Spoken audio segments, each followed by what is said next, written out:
Nós estamos agora aproveitando mais uma oportunidade nessa noite, né, de desfrutar da palavra, com o título dessa mensagem dessa semana, do capítulo 1, a mensagem 3, é preencher o que resta das aflições de Cristo a favor do seu corpo, né? Que é a igreja, mas pediram ali que desse uma diminuída, então, mas o título completo é esse aqui. A gente vai desfrutar de Colossenses capítulo 1, do versículo 24 até o versículo 29. Amém? Ó Senhor Jesus, a gente vai ouvindo os hinos, e à medida que a gente vai ouvindo os hinos, a gente vai vendo toda a trajetória do que o Senhor fez por nós para estarmos aqui essa noite, né?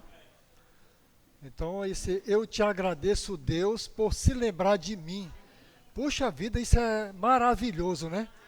Você já ouviu tantas vezes essa música do Kleber Lucas? E eu ouvi muito essa música lá em Castanhal. E eu lembrei de um irmão que é o Lennon, né? Eu não sei como é que eles estão, mas essa música não tem nada a ver com ele, né? Mas ela fala da nossa vida, né? Do nosso viver na presença do Senhor, do que o Senhor fez por cada um de nós, né? Senhor Jesus. E Paulo, ele teve uma missão no período que ele esteve aqui na terra, né? O Senhor já tinha chamado tantos outros, não que eles não tivessem feito o que o Senhor queria, mas ele precisava que completasse algo, né? O Senhor está sempre levantando pessoas para completar algo, né? A nossa vida não tem digamos assim, para nós, ela tem um final, nasce, cresce, né? Morre. Mas o Senhor, Ele quer que não se restrinja só a isso. O Senhor colocou dentro de nós um espírito, como o irmão compartilhou há pouco, né? E esse espírito é para contatar Deus, ter comunhão com Deus. Um homem na alma, digamos assim, a comunhão é só com alguém que está junto a ele ali, desfrutando de algo deles mesmo. Mas a comunhão no espírito, ela diz respeito à comunhão com o Senhor.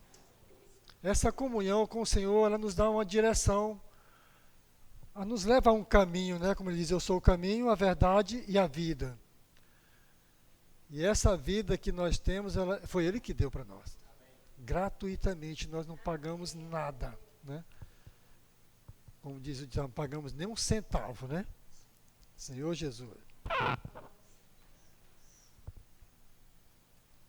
Mas ela teve um preço alto para alguém que deu para nós, né? Esse preço ele pagou com a própria vida, né?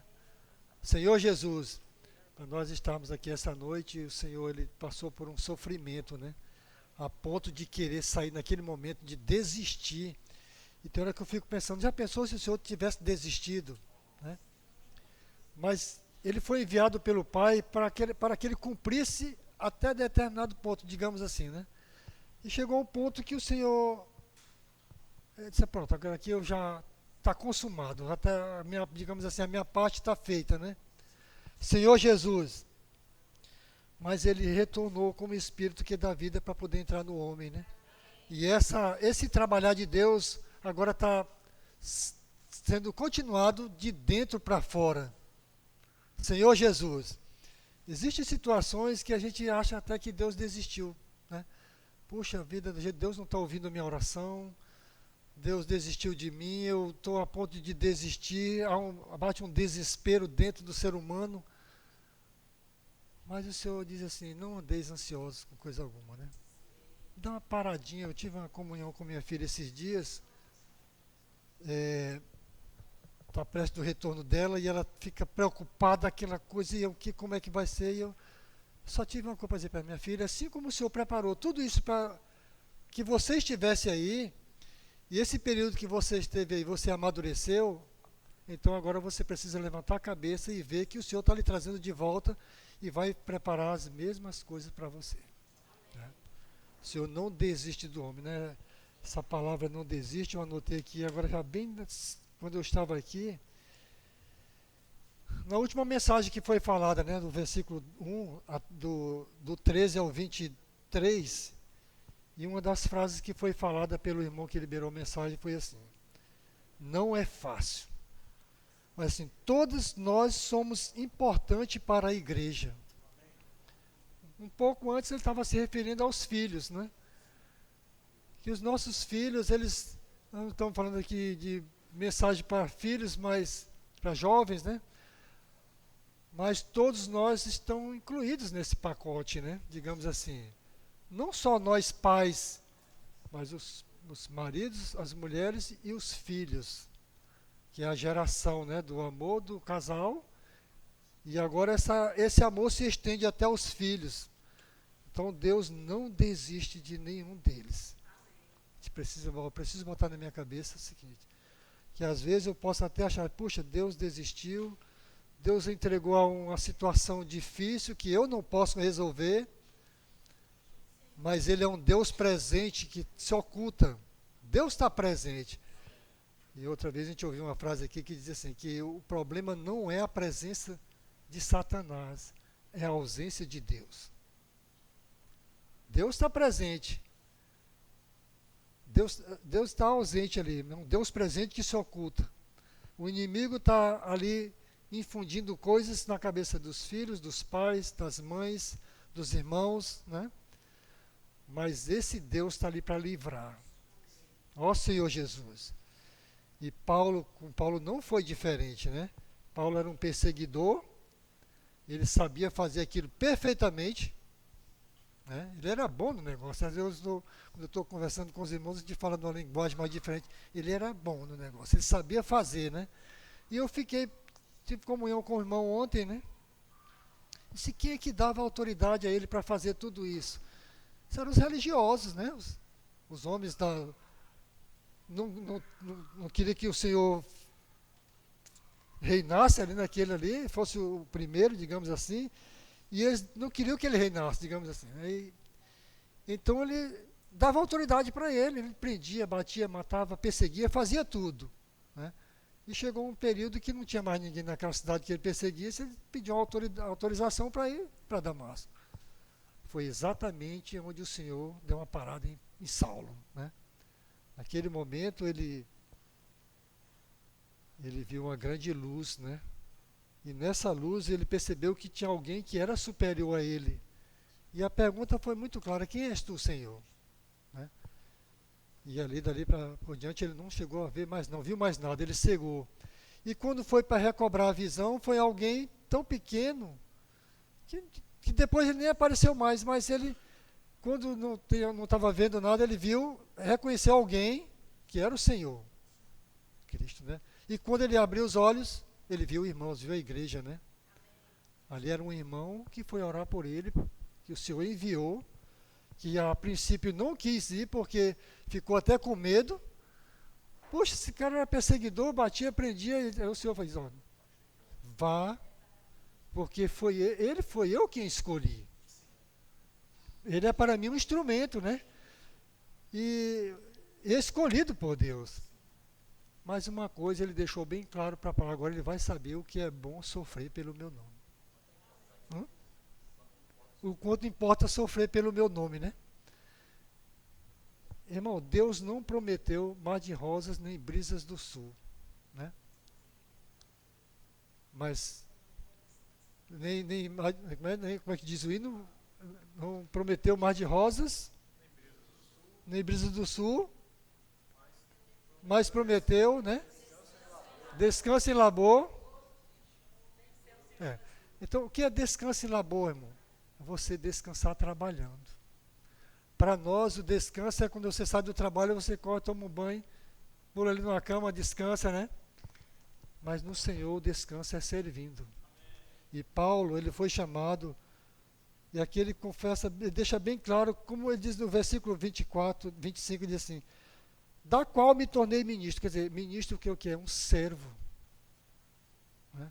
Então o Senhor nos chamou para ser servos. Que não tem presidente, não tem diretor, não tem agora, como é que chama o CEO, né? Que é o... Mas, não, aqui é servo. O que um servo faz? Serve, né? Ó Senhor Jesus. Mas vamos ler aqui essa parte aqui, esses versículos todos, né? o versículo 24 de Colossenses 1, versículo 24 em diante. Diz, agora me regozijo nos meus sofrimentos por vós e preencho o que resta das aflições de Cristo na minha carne a favor do seu corpo, que é a igreja, da qual me tornei ministro de acordo com a dispensação da parte de Deus que me foi confiada a vosso favor, para dar pleno cumprimento à palavra de Deus. O ministério que estivera oculto dos séculos e das gerações, agora todavia se manifestou aos seus santos, aos quais Deus quis dar a conhecer qual seja a riqueza da glória deste mistério entre os gentios, isto é, Cristo em vós, a esperança da glória, o qual nós anunciamos advertindo a todo homem e ensinando a todo homem toda a sabedoria, a fim de que apresentemos todo homem perfeito em Cristo. Para isso é que eu também me afadigo, esforçando-me o mais possível segundo a eficácia que opera eficientemente em mim. Puxa vida, né? Essa operação aqui, desse último versículo, ela está aqui em Efésios, capítulo 3,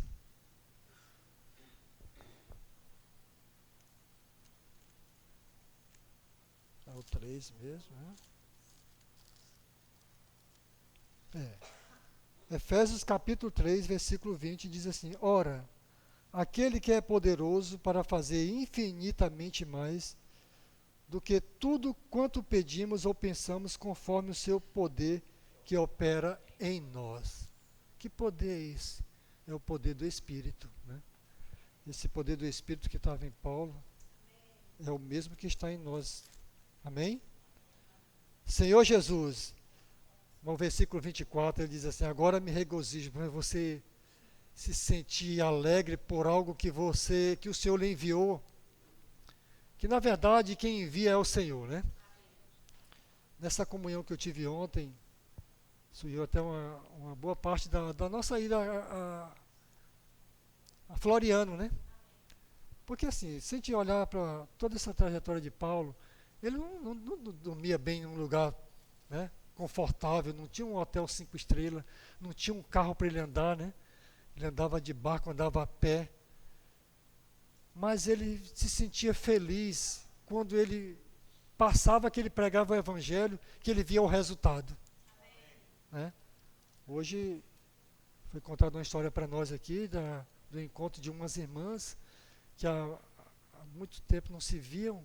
Puxa, que alegria ter visto as irmãs, né? Saber que estão ali e que esse amor ainda permanece entre elas, né? Que esse amor do Senhor permanece entre nós, né?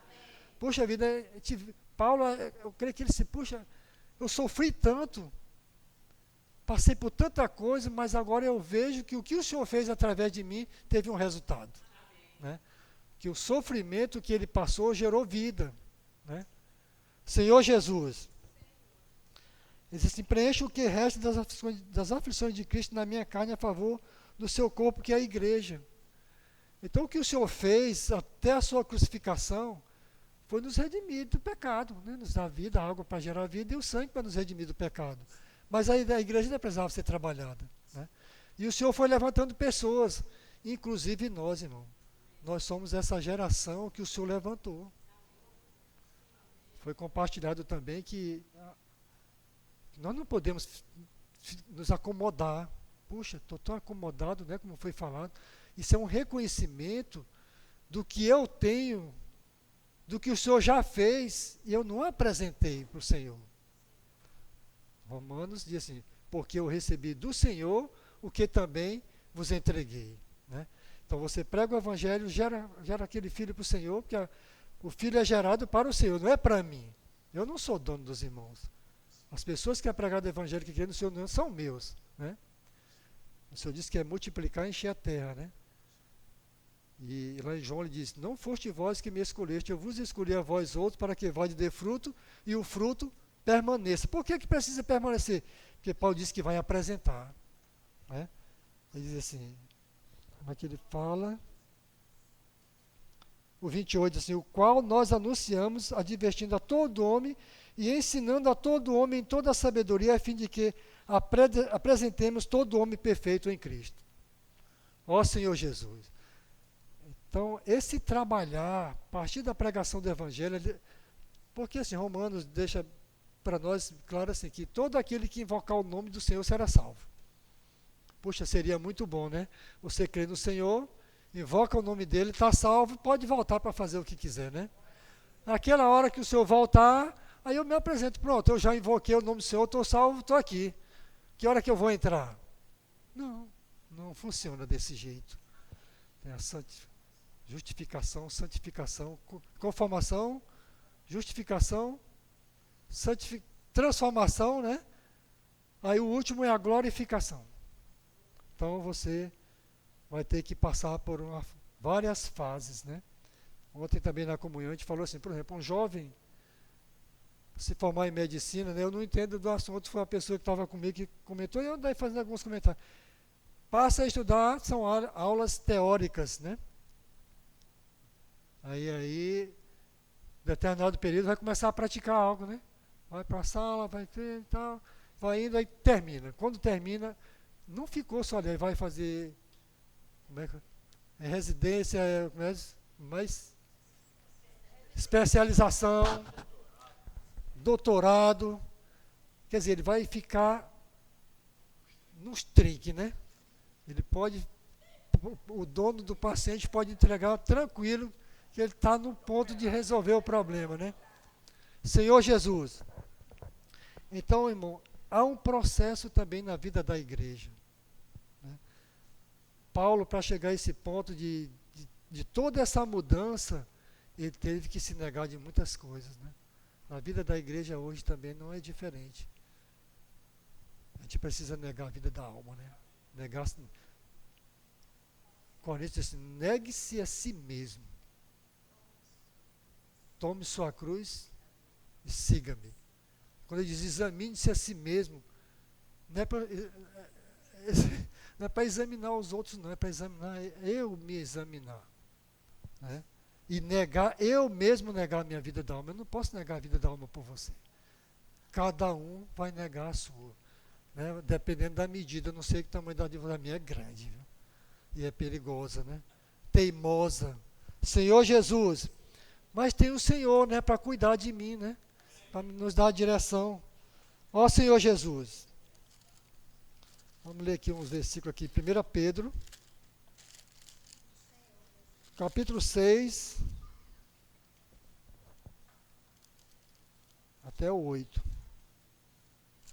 Senhor Jesus. 1 Pedro, capítulo 1, do versículo 6 em diante. Diz assim, nisso exultais, embora no presente por breve tempo, se necessário, sejais contristados por várias provas, puxa vida, né? Muita aprovação. Tem hora que com uma aprovação, irmão, dá vontade de a gente desistir e cair fora, né? E ele deixa bem claro, né? Por várias provações, para que, uma vez confirmado o valor da vossa fé, muito mais preciosa do que o ouro perecível, mesmo apurado por fogo, redunde em louvor, glória e honra na revelação de Jesus Cristo. Então, a nossa fé ela tem um valor. Né? E esse valor para o Senhor ele é muito importante. O Senhor sabe de todas as nossas coisas, o Senhor sabe quem nós somos, sabe o valor que nós temos para Ele, mas eu preciso ter essa fé, uma fé que o Senhor possa olhar para mim e dizer, puxa, eu vou dar isso aqui para Ele. Né? Senhor Jesus, versículo 8 diz assim, e quem não havendo visto, há mais, no qual não vendo agora, mas crendo, exultais com alegria indizível, cheia de glória. A gente tem que crer que esse Senhor vai estar sempre pronto para nos atender e tem algo melhor a cada momento para nós. O irmão compartilhou que cada manhã, né, o Senhor vai nos renovando, né? Pode até ter tem problema hoje? Tem. Amanhã vai ter de novo? Vai.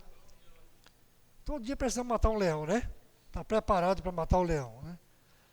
Mas o Senhor está ali, irmão, sempre nos conformando, nos consolando, né? Diz, não desista, volte, eis-me aqui, né? Vinde a mim, todos vós que está cansado e sobrecarregado, e eu vos aliviarei. Ó Senhor Jesus, isso aí é o Senhor nos dando uma direção para não desistir. Não desista. Senhor Jesus. Aí o versículo 9 diz, obtendo o fim da vossa fé, a salvação da vossa alma. O versículo 10, foi a respeito desta salvação que os profetas indagaram e inquiriram, os quais profetizaram acerca da graça a vós outros destinada. Algo já estava pronto para nós, já estava destinado. Antes da fundação do mundo, todos nós aqui já estávamos nos planos de Deus. Né? Ah, não estou aqui por acaso. Vou vir depois. Não, eu vou. Não. Estava tudo preparado para nós. Senhor Jesus. Mas nós vamos ler aqui um pouco em 1 Coríntios, capítulo 11.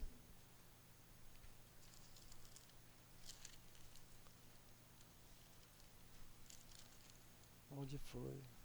Está bem aqui, do 23 em diante.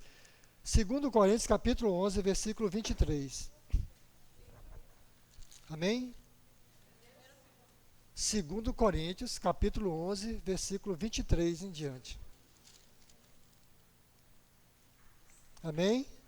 Ou misericórdia? Amém? Vamos ler? São ministros de Cristo, falo como fora de mim. Eu ainda mais em trabalhos, muito mais em prisões, em açoites sem medida, em perigos de morte, muitas vezes. Paulo passou por tudo isso, e muito mais, né? Como ele disse aqui. Às vezes, qualquer coisinha que vem, já começa a querer tirar a cela e sair correndo por aí sem a cela, né? Senhor Jesus. Versículo 24 diz assim, 5 vezes recebi dos judeus uma quarentena de açoite, menos uma. Certa vez, numa nota de rodapé de uma leitura que eu fiz, era 40 chicotadas que era para dar, mas se desse 40, não podia dar mais 40 amanhã, então diminuíram uma. Então dava 39, amanhã podia dar mais 39, né? Puxa, a vida é muita taca, né? O cara parou demais.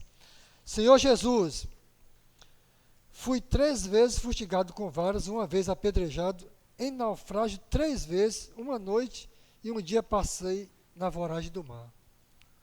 O cara estava naqueles navios e não sabia mais para onde é que ia, de dia e de noite, subindo e descendo, não tinha direção, né? E todas as vezes o Senhor livrou, né? Em jornadas, muitas vezes, em perigos de rios, em perigos de salteadores, em perigo entre patrícios, perigo entre gentios, em perigo na cidade, em perigo no deserto, em perigo no mar, em perigo entre falsos irmãos. Tinha até isso também, né? Já tinha nesse tempo, né?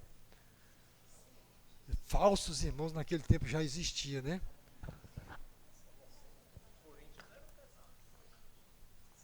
E olha que aqui quem escreveu foi o próprio Paulo, né?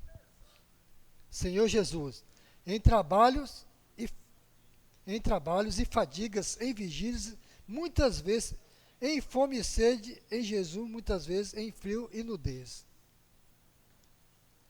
O 28 diz assim, além dessas coisas, além das coisas exteriores, ao que pesa sobre mim diariamente a preocupação com todas as igrejas. Ó Senhor Jesus, te vê que tudo isso que Paulo passou, ele não desistiu porque ele tinha uma preocupação com as igrejas. Por onde ele passava, Paulo pregava o evangelho, levantava pessoas e, digamos ali, ele deixava alguém cuidando. Mas quando tinha qualquer problema, ou ele voltava ou enviava alguém responsável. Não era que ele chegasse lá para brigar com alguém, era para apaziguar, para deixar tudo sereno novamente, né? Vamos voltar ao que era antes, vamos viver em paz, né? Senhor Jesus, é exatamente isso que o Senhor quer de cada um de nós hoje, irmãos. O Senhor, Ele está fazendo uma restauração. Né? ser restaurado não é fácil, né? Porque às vezes dói, né? Às vezes não, mas às vezes dói. Porque nós somos restaurados pela palavra. Nós não somos restaurados através de tacas, de pancadas, né? Somos restaurados pela palavra. Senhor Jesus, e o Senhor está sempre falando a mesma palavra. Lá em João diz assim, de novo lhes falava Jesus, dizendo, eu sou a luz do mundo, quem me segue não andará nas trevas, pelo contrário, terá a luz da vida. Irmão, o Senhor tem sempre uma luz acesa. Aqui para nós a gente diz assim, há uma luz no fim do túnel, tem uma luzinha lá no fim do túnel, né? Não, essa luz ela está clareando o caminho para nós. Né? Não é só lá no fim do túnel, uma brechinha para ter uma saída, uma fuga, digamos assim. Essa luz ela está nos iluminando diariamente. Amém? Senhor Jesus. Amém. Aí o versículo 24, aqui, 27 de Colossenses capítulo 1 diz assim. Aqui já voltamos para Colossenses. Amém? Aos quais Deus quis dar a conhecer qual seja a riqueza da glória deste mistério entre os gentios, isto é, Cristo em vós, a esperança da glória. Amém? O qual nós anunciamos, advertindo a todo homem, ensinando a todo homem toda a sabedoria, a fim de que apresentemos todo homem perfeito em Cristo. Irmão, chegar até esse ponto aí é muito trabalho. Né? Porque você sai, prega o evangelho, a pessoa aceita, recebe esse evangelho, crê no Senhor, confessa, mas você vai ter que sair dali e ele vai ficar só. Aí vai, a não ser que tenha alguém do lado que possa cuidar naquele momento, naquele período, mas ele vai ficar um período só e torna-se uma presa fácil para o inimigo, né? Você não vê os jovens, né? Não todos, não posso me referir a todos os jovens, mas tem jovem que se ficar só é um perigo, né? Não pode ficar só. Tem que ter sempre alguém acompanhando. Por exemplo, não se manda uma criança sozinha para um determinado lugar, vai sempre alguém acompanhando, né? Senhor Jesus, então aqui diz assim, apresentamos todo homem perfeito em Cristo. Então, essa perfeição ela vai ter que trabalhar. Né?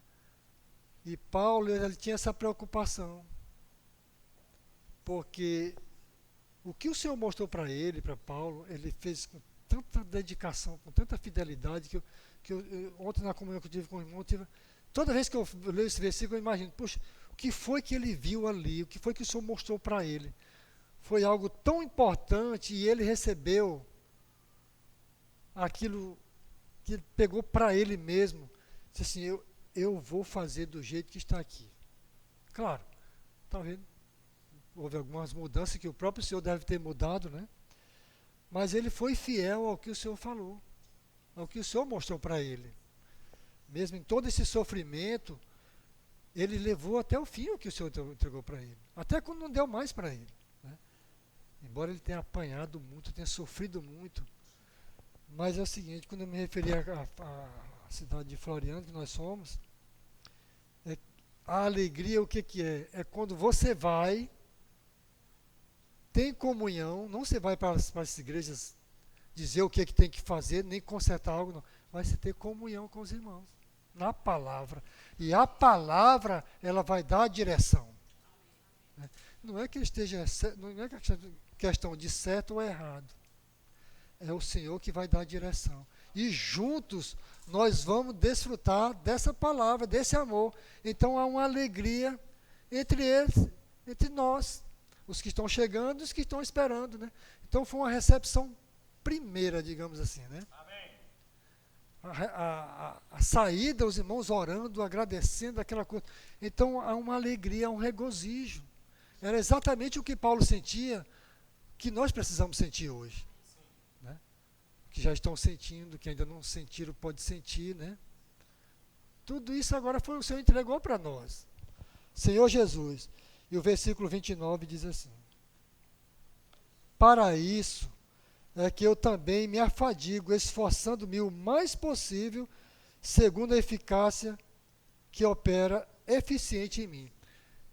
É o que foi lido agora em Efésios capítulo 3. Essa operação é feita através de nós. E quem faz essa operação é o Senhor.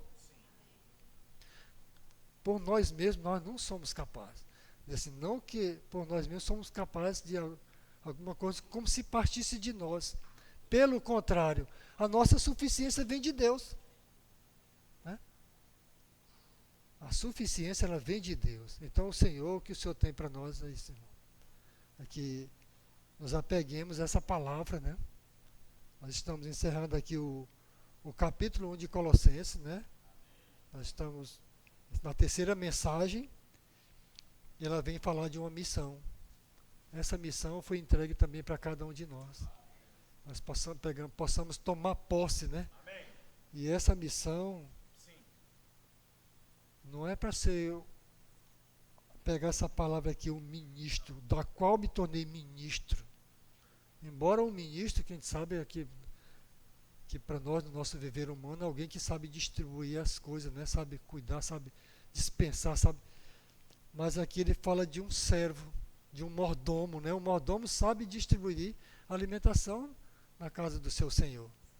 Então, a porção que o Senhor entregar para nós, nós precisamos diante do Senhor e dizer: Senhor, como distribuir isso aqui? E aonde distribuir? A distribuição começa na nossa casa. Amém. Na nossa família. Não que a gente não se importe com os outros, mas, Senhor, o Senhor deu algo para a gente cuidar, ser responsável, que é a nossa família. Né? Nós não sabemos cuidar. Mas pede para o Senhor: Senhor, eu não sei cuidar, mas me ensina a cuidar da minha família. Né? Cuida dos meus filhos, cuida da minha esposa, cuida do meu esposo, né? Cuida dos irmãos, me ensina a cuidar dos irmãos, me ensina a amar os irmãos. Amém. Irmão, existe uma frase pequena, que é o nome dela, é amor. O Senhor disse: sem amor, nada terei, nada serei. E Paulo ainda diz, e lá em João ainda fica mais pesado ainda, que diz assim: se diz que ama o Senhor e não ama o irmão, ele é o quê? Lá em João que diz? Mentiroso. Ó Senhor Jesus, é pesado, né, esse nome? Mas é verdade. Né? Então, o amor, ele supera todas as coisas. Né? Tem problema? Tem. Peça perdão ao irmão. Eu tenho problema? Não. Vamos amar o irmão, né? Ó Senhor Jesus. Amém. E aí o Senhor vai cessar. Aí nós vamos andar junto novamente, né? Amém. É exatamente isso que o Senhor quer de cada um de nós. Jesus é o Senhor. Amém. Os irmãos completam a palavra. Amém? Aleluia. Um poder profetizar um após o outro. Na verdade é todos, né? Todos poderes profetizar.